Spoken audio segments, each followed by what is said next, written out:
दोस्तों, कल 26 जनवरी था। 26 जनवरी इस देश के अंदर, भारत देश के अंदर यौम जमहूरिया, या जिसको हिंदी में गणतंत्र दिवस के नाम से जानते हैं, इस दिन की अहमियत ज़्यादा इस वजह से है कि इस दिन भारत का आइन, भारत का संविधान, इस देश के अंदर जो अभी संविधान चल रहा है वो नाफिज हुआ। वो उस दिन नाफिज होकर के फिर वहाँ से वो अब तक चल रहा है। ये संविधान क्या है तो समझ लें। अगर संविधान को जानने के लिए, अगर आप ये जानना चाहते हैं कि संविधान क्या है और संविधान की ताकत क्या थी, तो इसको जानने के लिए आप 1950 में ये नाफिज हुआ है तो उससे पहले के हिंदुस्तान को देखेंगे और उसके बाद के हिंदुस्तान को देखेंगे तो आपको संविधान की ताकत, संविधान की अहमियत का पता चल जाएगा। उसको आप इस तरह से समझें, ये एक मोटी सी मिसाल के साथ, कि संविधान से पहले किसी भी, हालांकि अंग्रेज़ों के अंदर, अंग्रेज़ों के यहाँ भी आज़ादी थी कुछ, पर फिर भी ताकत बड़े लोगों के हाथ में ही थी और आज भी है। लेकिन फिर भी आप इतना समझ लें कि आज बहुत कुछ बदल चुका है और आइंदा आने वाले दौर में और ज़्यादा बदलेगा। तो बस यूँ समझे कि जैसे आज आप देखें कि आज मौजूदा वक्त में पिछले तकरीबन 10 साल से देश के जो प्रधानमंत्री हैं मोदी जी, ये आते हैं निचली जाति से। और हिंदू धर्म के अंदर जो उससे पहले लोग, 50 से पहले जब संविधान नहीं था, और फिर पीछे चले जाएं बहुत ज़माने में जब हिंदुओं का राज था, तो हिंदुओं की धार्मिक पुस्तकों के अंदर ये बात लिखी हुई है कि जिस इलाके में शूद्रों का राज हो तो ऊंची जाति को चाहिए कि वो राज छोड़ कर के चला जाए। मनुस्मृति, महाभारत, पद्म पुराण और बहुत सी जगहों पे ये बात लिखी हुई है। और पढ़ने लिखने का भी इन लोगों को अधिकार नहीं था। छुआछूत और भी सैकड़ों तरह की बातें थी। ब्राह्मण अपने को भगवान से ऊंचा समझता था और निचली जाति को जानवरों से भी बदतर वो लोग समझते थे, ब्राह्मण लोग जो ऊंची जाति के लोग थे। इस तरह की आप देखें तो सैकड़ों बातें मिलेंगी। और वो लोग, वो बूढ़े अब भी मौजूद हैं जो बताते हैं कि हम लोगों को चप्पल पहन के चलने का अधिकार नहीं था। आज़ादी के बाद कुछ ज़माने तक की वो बात बताते हैं। और पहले की बात बताते हैं कि बैठने तक की, किसी बड़े आदमी की, बड़ी ऊंची जाति के सामने बैठने तक का भी अधिकार नहीं था। जबकि धार्मिक पुस्तक के अंदर लिखा है कि अगर बराबर कोई बैठ जाए तो उसके चूतर को काट दिया जाए, निचली जाति के आदमी को लोहा गर्म करके दाग दिया जाए। तो इस तरह के सैकड़ों कानून थे। गैर बराबरी ये हिंदू धर्म का, समझिए कि हिस्सा है। हिंदू धर्म की बुनियादी चीज़ है गैर बराबरी। कोई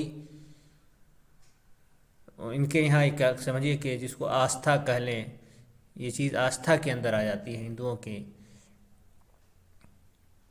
कि कोई भी बराबर नहीं है, ब्राह्मण सबसे ऊंचा है। ये आस्था का मसला है, ये उनके ईमान का मसला है, उनके धर्म का मसला है। तो संविधान से पहले ये सब चीज़ें लागू, इस तरह की बातें हिंदुस्तान के अंदर, समझिए कि खुल कर के ये चीज़ लागू थी। और बहुत सारे पुराने लोगों से आप भी सुनते हैं, हम भी सुनते हैं। आज आप देखें कि मोदी जी निचली जाति से आकर के देश के प्रधानमंत्री बने हुए हैं। ये संविधान की ताकत की वजह से है, ना कि हिंदू राष्ट्र की वजह से या हिंदुओं की वजह से। हिंदू धर्म के अंदर तो वो सारे हिंदुस्तान के अंदर जानते हैं कि तेली का देखना भी, देखने से भी इंसान का सारा दिन ख़राब हो जाता था। ये हालत थी, ये हैसियत थी हिंदू धर्म में तेलियों की। और भी बहुत सारी बातें हैं। इनको पूजा पाठ का अधिकार नहीं था। मैंने कई वीडियो में दिखाया है कि कोई निचली जाति का आदमी अगर जप कर रहा है, भगवान का नाम ले रहा है, तो उसको जान से मार दे। राजा, जब राजाओं की हुकूमत थी तो उस दौर में इस तरह के कानून थे। तो आज देखें मोदी जी राम राम जप रहे हैं, लेकिन कभी ये कानून था कि ऐसे लोगों को जान से मार दिया जाए। और इसी तरह से आज़ादी से पहले आप जानते हैं कि औरतों को कोई हक नहीं था, ख़ास करके हिंदू औरतों को। मुसलमानों में जो पहले था, जो हमेशा से था, वो हमेशा है। तो खैर, मुसलमान जहाँ भी है, जिस हालत में भी है, वो धर्म के साथ समझौता करके ज़िंदगी गुजारना नहीं जानते हैं। हाँ, आज़ादी है तो जो लोग जाना चाहे जा सकते हैं, लेकिन मुकम्मल तौर पे धर्म के साथ मुसलमान समझौता नहीं कर सकते हैं और नहीं करके ज़िंदा रह सकते हैं। जान दे देंगे, मर जाएंगे, ख़त्म हो जाएंगे, ये मुसलमानों के लिए बहुत आसान है, इसके बदले कि वो अपने धर्म के साथ सौदा करें। लेकिन हिंदुओं को देखें तो मुकम्मल अब जो है धर्म बिल्कुल अलग हो गया है। धर्म दूसरे रास्ते पर जा रहा है और हिंदू दूसरे रास्ते पर जा रहा है, और बीच में देश का संविधान आ गया है जो इधर को उधर, उधर को इधर नहीं होने दे सकता है। अगर इधर से उधर फलांगेगा तो फिर पकड़ करके बंद कर दिया जाएगा कि अब तुम इसमें सड़ो। तो इस तरह से ऐसा धर्म ही है हिंदू कि अब चल ही नहीं सकता है देश के अंदर। ये हालत है। तो यही हालत थी औरतों की और हिंदू धर्म की औरतों की कि उसको पढ़ने लिखने का अधिकार नहीं था और किसी भी चीज़ का अधिकार नहीं था। सिर्फ वो जो बनी थी वो शौहर की सेवा के लिए, शौहर की ग़ुलामी के लिए, बस उतना ही काम उसका था। अब तो इस दौर के अंदर देखते हैं कि लड़कियां पूजा पाठ भी कर रही है, बाहर भी निकल रही है, पढ़ रही है, लिख रही है, सब कुछ कर रही हैं। आज़ादी से पहले आपको ऐसी औरतें पूरे हिंदुस्तान में नहीं मिलेंगी। कोई भी बड़े बड़े लोगों की औरत को देख लें, अंग्रेज़ दौर में कुछ तो कुछ हो, इक्का दुक्का, लेकिन उससे पहले आप देखें तो तारीख़ में आपको एक भी औरत लिखी पढ़ी हिंदू धर्म में नहीं मिलेगी, क्योंकि औरत इनके यहाँ शूद्र के बराबर थी और शूद्र को पढ़ने लिखने का अधिकार नहीं था। इस वजह से औरतों को भी पढ़ने लिखने का अधिकार नहीं था। औरत आज़ाद नहीं थी, वो मर्दों की ग़ुलाम थी। और इसके ऊपर बहुत सारी बातें हैं, एक किताब इस पर लिखी जा सकती है। यहाँ देखें, ये जो पुस्तक आपके सामने खुली हुई है, ये बौधानिया धर्मसूत्रा है। कौन सा हिस्सा है वो भी दिखा देते हैं, फिर हम पढ़ते हैं। ये बहुत बड़ी हिंदुओं की धार्मिक पुस्तक है और बहुत अहमियत भरी पुस्तक है। ये बौधानिया धर्मसूत्रा है। और यहाँ नीचे देखते हो सकते, ये है द्वितीय पर्शन, पर्शने द्वितीय अध्याय तृतीय खंड, यानी कि दूसरा प्रश्न, दूसरा अध्याय और तीसरा खंड है। ये है पेज नंबर 193। यहाँ देखिए क्या लिखा है कि स्त्रियों को स्वतंत्रता नहीं होती, यानी आज़ादी नहीं होती। औरतें आज़ाद नहीं हैं। आज़ाद के अगर देखें उल्टा तो वहाँ पे क्या ग़ुलामी है, आज़ादी के मुकाबले में ग़ुलामी आता है। तो औरतें आज़ाद नहीं होती, मतलब वो ग़ुलाम होती हैं। हिंदू धर्म में औरतें ग़ुलाम होती हैं और ग़ुलाम का काम ही क्या है वो आप जानते हैं। उसके बाद अब नीचे देखें, दूसरा मंत्र जो है, ये कौन सा मंत्र है, ये मंत्र आपको हो गया 45। अब 46 देखते हैं, ये हो गया 46। यहाँ देखें क्या लिखा है। यहाँ लिखा है, स्त्री की कुमारावस्था में पिता रक्षा करता है, युवावस्था में पति रक्षा करता है और वृद्धावस्था में पुत्र रक्षा करता है। स्त्री कभी स्वतंत्र जीवन के योग्य नहीं है। अब यहाँ आप देखें, इसको आप देखें,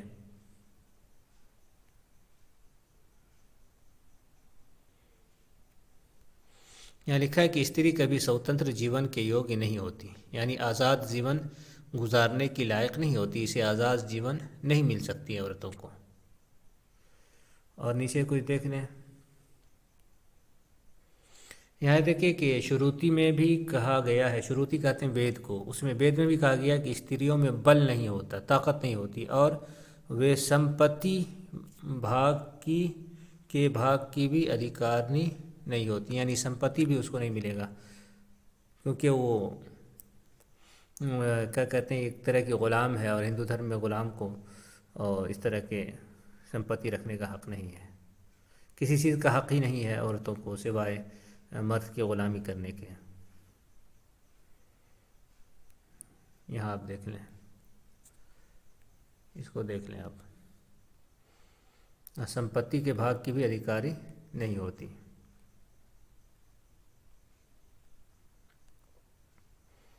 यहाँ देखिए वही है कि जो स्त्रियाँ पति के सुख के लिए प्रयत्न करती रहती है वो स्वर्ग लोक प्राप्त करती है, यानी कि पूरी ज़िंदगी शौहर की ग़ुलामी में गुजार दे तो इससे उसको स्वर्ग मिलेगा।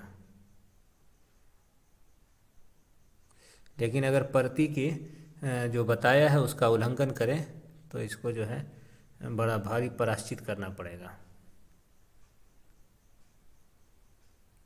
और फिर इधर बहुत सारे कानून है। एक और बहुत अच्छी बात थी, वो भी अगर मिल जाए तो दिखा दूँ तो बेहतर रहेगा।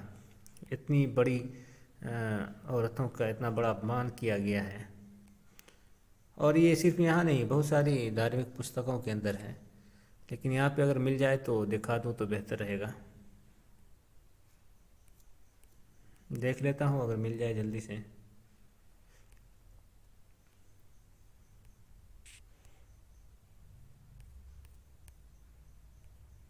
यहाँ देखिए ये हो गया। यहाँ लिखा है कि 10वें वर्ष में विधवा स्त्री बांझ स्त्री को छोड़ दे, यानी कोई पत्नी 10 साल की हो, 10 साल अगर बच्चा ना हो तो उसको छोड़ दे। केवल पुत्रियाँ उत्पन्न करने वाली स्त्री का 12वें वर्ष में उसको छोड़ दे। जिस स्त्री के बच्चे मर जाते हैं उसको 15 वर्ष में छोड़ दें, और झगड़ालू हो तो उसको तत्काल ही छोड़ दें। तो यहाँ ये बात औरतों के बारे में आई है। अगर किसी औरत से बच्चा नहीं हो रहा है तो उसको 12 साल रखें, इंतज़ार करें और उसके बाद छोड़ दें।